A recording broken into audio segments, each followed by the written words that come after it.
नमस्कार, मैं हूं निकिता और आप देख रहे हैं सत्यहिंदी.com। चलिए एक नजर डालते हैं अब तक की सुर्खियों पर। दिल्ली के मुख्यमंत्री अरविंद केजरीवाल ने मंगलवार को पीएम मोदी पर तीखा हमला बोलते हुए कहा कि देश मुश्किल दौर से गुजर रहा है और हम स्थिति को लेकर बहुत चिंतित हैं। केजरीवाल ने आरोप लगाया कि पीएम कम पढ़े लिखे हैं और चीजों को ठीक से नहीं समझते हैं। यह चिंताजनक है। इसके साथ ही केजरीवाल ने प्रधानमंत्री मोदी को अडानी के मुद्दे पर घेरते हुए कहा कि अडानी उन्हें बताता है कि इस देश में कंपनी खरीदते हैं, इसके पीछे सीबीआई ईडी लगाते हैं, बदले में 10 से 20% कमीशन मिलता है। मोदी अडानी के रिश्तों को लेकर सवाल उठाते हुए दिल्ली के मुख्यमंत्री ने कहा कि 2014 से अडानी जी की यानी मोदी जी की जायदाद 50,000 करोड़ रुपए की थी। साल बाद इनकी जायदाद हो गई 11.5 लाख करोड़ रुपए। मोदी जी इतनी संपत्ति लेकर कहाँ जाओगे? आपने 7 साल में इतना लूट लिया। 1947 से 2014 तक सारी सरकारों को मिलाकर देश पर कर्ज 55 लाख करोड़ रुपए था। वहीं 2014 से 2023 यानी 8 साल में देश पर कर्ज 85 लाख करोड़ रुपए है। ये पैसा कहाँ है? ये पैसा गया जनता की जेब से, अडानी की जेब, मोदी जी की जेब में। बीते 6 सालों से भारत और चीन के बीच चल रहे डोकलाम विवाद को लेकर भूटान के प्रधानमंत्री के बयान ने भारत सरकार की चिंता बढ़ा दी है। बेल्जियम के दैनिक अखबार ला लिब्रे के साथ एक इंटरव्यू में भूटान के प्रधानमंत्री लोटे शेरिंग ने कहा कि समस्या को हल करना अकेले भूटान पर निर्भर नहीं है। हम 3 देश हैं, कोई बड़ा या छोटा नहीं, तीनों समान देश हैं। लोटे शेरिंग ने इंटरव्यू में आगे कहा कि जैसे ही बाकी दोनों पक्ष तैयार हो जाते हैं, वे चर्चा करने के लिए तैयार हैं। इसका मतलब अब ये निकाला जा रहा है कि भूटान भारत और चीन के साथ ट्राई जंक्शन की स्थिति पर बातचीत करेगा। हालांकि भूटान के प्रधानमंत्री का ये बयान उनके 2019 वाले बयान से अलग है, जहां उन्होंने कहा था कि किसी भी पक्ष को 3 देशों के बीच मौजूदा ट्राई जंक्शन पॉइंट के पास एक तरफा कुछ भी नहीं करना चाहिए। दशकों से वह tri junction point international map में दिखाया जाता रहा है, जो बटांगला नाम की जगह पर स्थित है और चीन की चुम्बी घाटी बटांगला के उत्तर में है, जबकि भूटान दक्षिण पूर्व में और भारत का सिक्किम राज्य पश्चिम में स्थित है।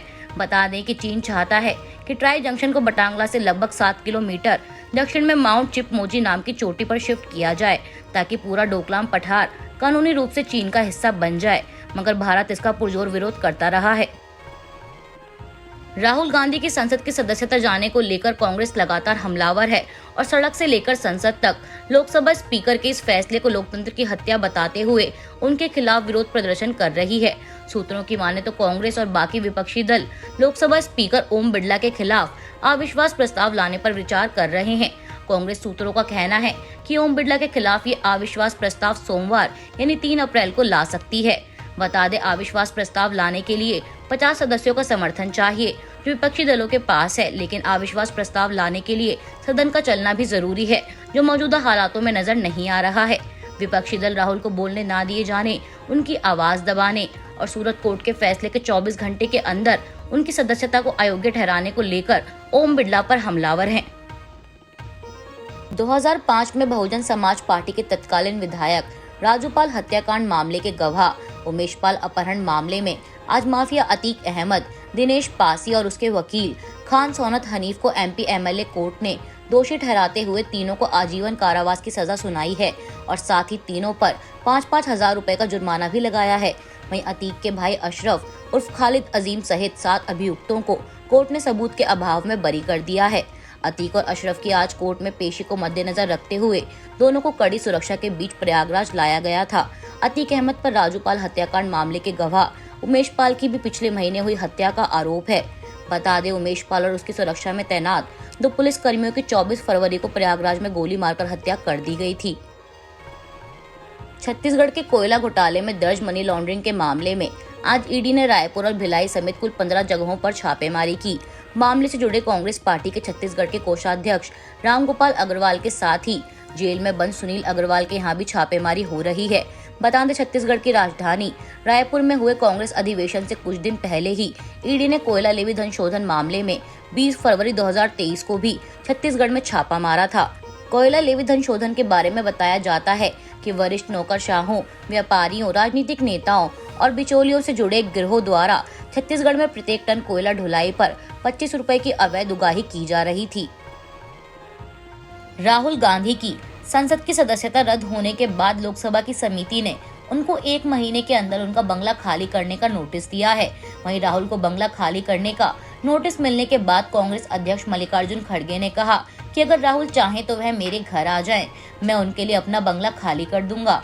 कांग्रेस अध्यक्ष ने एक सवाल के जवाब में कहा कि वे राहुल गांधी को कमजोर करने की हर संभव कोशिश करेंगे, लेकिन अगर वह बंगला खाली करते हैं तो वह अपनी मां के साथ रहेंगे या वह मेरे पास रहने के लिए आ सकते हैं और मैं उनके लिए अपना एक बंगला खाली कर दूंगा।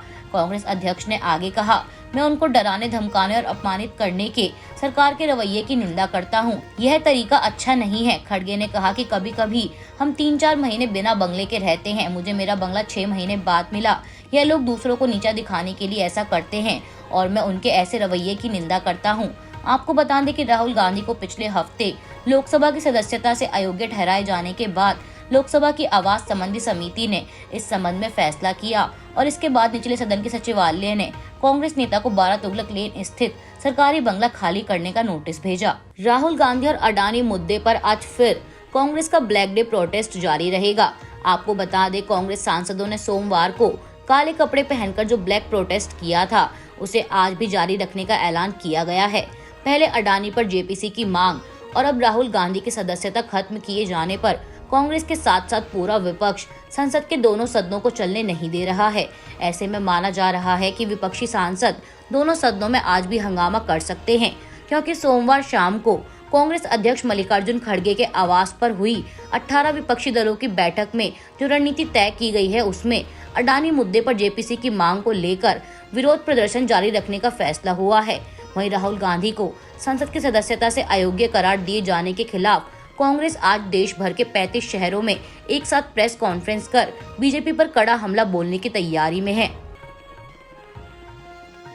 राहुल गांधी की सांसदी जाने के मुद्दे पर विपक्ष एकजुट होता नजर आ रहा है। वहीं बीजेपी भी शांत नहीं है और कांग्रेस पार्टी और राहुल गांधी पर लगातार निशाना साध रही है। इसी कड़ी में आज 28 मार्च को सुबह केंद्रीय मंत्री स्मृति ईरानी ने एक प्रेस कॉन्फ्रेंस को संबोधित करते हुए कहा कि राहुल गांधी पीएम मोदी का अपमान करते करते ओबीसी समाज का अपमान कर रहे हैं, जबकि पीएम ने हमेशा कहा है कि आप चाहे मेरा जितना अपमान करना है करिए, लेकिन देश का अपमान मत करिए। स्मृति ईरानी ने कहा कि अपनी पॉलिटिकल बौखलाहट में राहुल गांधी का मोदी जी के प्रति विष देश के अपमान में परिवर्तित हो चुका है। पीएम मोदी का अपमान करते करते पूरे ओबीसी समाज का अपमान करना भी उन्होंने उचित समझा। नरेंद्र मोदी की इमेज पर प्रहार करने के लिए उन्होंने विदेश में झूठ बोला, देश में झूठ बोला, संसद में झूठ बोला। ये वो व्यक्ति है जो सुप्रीम कोर्ट के सामने नाक रगड़कर माफी मांगते हैं और आज ढोंग करते हैं डरपोक ना होने का। इसके साथ ही केंद्रीय मंत्री ने राहुल गांधी के एक मैगजीन को दिए गए इंटरव्यू का भी जिक्र किया। उन्होंने कहा कि राहुल ने अपने एक इंटरव्यू में कहा था कि पीएम नरेंद्र मोदी की ताकत उनकी छवि है और राहुल गांधी ने 4 मई 2019 में एक मैगजीन इंटरव्यू में प्रण लिया कि मैं पीएम मोदी की छवि पर प्रहार करता रहूंगा जब तक उस छवि को नष्ट ना कर दूं। गांधी परिवार ने सत्ता में रहते हुए पीएम मोदी की छवि खराब की है। आज मंगलवार को एक प्रेस कॉन्फ्रेंस के दौरान केंद्रीय मंत्री स्मृति ईरानी ने हाल ही में भारतीय युवा कांग्रेस के राष्ट्रीय अध्यक्ष श्रीनिवास द्वारा उन्हें लेकर दिए गए विवादित बयान का भी कटाक्ष किया।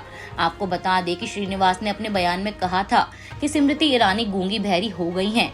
उसी महंगाई डायन को बेडरूम में बैठाने के लिए डार्लिंग बनाने का काम किया है। अब कांग्रेस नेता के इसी बयान पर पलटवार करते हुए ईरानी ने कहा कि श्रीनिवास का बयान राहुल गांधी के शब्द हैं, सोनिया गांधी के संस्कार हैं। ये पहली बार नहीं है जिस किसी को कांग्रेस में प्रमोशन चाहिए वो ऐसी ही भाषा मुझ पर बोलेगा। सावरकर पर दी गई राहुल गांधी की टिप्पणी को लेकर उद्धव ठाकरे ने नाराजगी जताई थी, जिसके बाद महाराष्ट्र महाविकास अघाड़ी में अनबन की खबरें सामने आ रही थीं। मगर अब इस गठबंधन को बनाए रखने और दोनों पार्टियों के बीच सावरकर को लेकर मतभेद दूर करने का मोर्चा एनसीपी प्रमुख शरद पवार ने संभाल लिया है। सोमवार को विपक्षी दलों की बैठक में शरद पवार ने राहुल गांधी, सोनिया गांधी और अन्य कांग्रेस नेताओं की मौजूदगी में ये मुद्दा उठाया था और कहा था कि राज्य में सम्मान किए जाने वाले सावरकर को निशाना बनाना विपक्षी गठबंधन को नुकसान पहुंचा सकता है। एनसीपी प्रमुख ने ये भी बताया कि सावरकर कभी भी आरएसएस का हिस्सा नहीं थे और हमारी लड़ाई सावरकर के खिलाफ नहीं बल्कि प्रधानमंत्री मोदी और बीजेपी के खिलाफ है।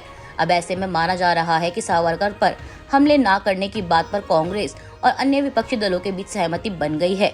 बता दें, सावरकर पर की गई टिप्पणी के चलते उद्धव ठाकरे की शिवसेना ने खुद को इस बैठक से दूर रखा था।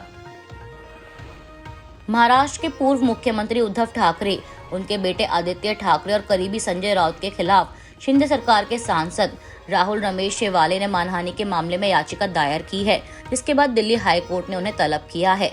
मामले को लेकर बताया जा रहा है कि ठाकरे गुट के कई नेताओं ने एकनाथ शिंदे और उनके साथियों पर 2000 करोड़ में शिवसेना के धनुष और बाण वाले प्रतीक को खरीदने का दावा किया था।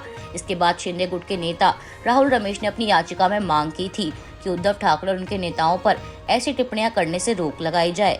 हालांकि कोर्ट ने इसे राजनीतिक मामला बताते हुए कोई भी आदेश पारित नहीं किया है। राहुल रमेश के वकील ने संजय राउत और अन्य नेताओं पर यह भी आरोप लगाया कि चुनाव आयोग के खिलाफ भी कई दावे किए गए हैं, जिसके बाद दिल्ली हाई कोर्ट ने कहा कि ईसीआई ऐसे दावों का जवाब देने में सक्षम है। डीसीजीआई यानी drug controller general of India की चल रही नकली और खराब क्वालिटी की दवाइयों के खिलाफ ड्राइव के बाद फार्मा कंपनियों के खिलाफ सख्त रुख अपनाया गया है और सरकार ने ऐसी दवा बनाने वाली 18 फार्मा कंपनियों का लाइसेंस रद्द कर दिया है। इसी के साथ इन कंपनियों को मैन्युफैक्चरिंग बंद करने का आदेश भी जारी किया गया है और इनमें से 3 फार्मा कंपनी के खास प्रोडक्ट का परमिशन कैंसिल किया गया है। डीसीजीआई की 20 राज्यों में चल रही इस ड्राइव के दौरान 76 दवाई कंपनियों की जांच की गई है, जिसमें से 26 कंपनियों को कारण बताओ नोटिस भी जारी किया गया है। संयुक्त राज्य अमेरिका भारतीय अदालतों में चल रहे कांग्रेस नेता राहुल गांधी के मामले पर अपनी नजर बनाए हुए है। इस मामले पर अमेरिकी विदेश विभाग के प्रधान उप प्रवक्ता वेदांत पटेल ने राहुल गांधी की संसद की सदस्यता जाने को लेकर किए गए एक प्रश्न के जवाब में कहा कि अमेरिका भारत के साथ जुड़ा हुआ है। उन्होंने कहा कि अमेरिका अपने भारतीय भागीदारों के साथ हमारे संबंधों में अभिव्यक्ति की स्वतंत्रता सहित लोकतांत्रिक मूल्यों के प्रति साझा प्रतिबद्धता पर भारत सरकार के साथ है। उन्होंने कहा कि कानून और शासन और न्यायिक स्वतंत्रता के लिए सम्मान किसी भी लोकतंत्र की आधारशिला है। इस मामले को हम भारतीय अदालतों में देख रहे हैं। गौरतलब है कि मोदी सरनेम पर की गई टिप्पणी को लेकर मानहानि के मामले में दोषी ठहराए जाने के बाद राहुल गांधी को सूरत की कोर्ट द्वारा 2 साल की सजा सुनाई गई थी। इसके बाद उनकी संसद की सदस्यता को भी रद्द कर दिया गया था। अभी के लिए बस इतना ही। बाकी की खबरों के लिए जुड़े रहिए सत्यहिंदी.com के साथ।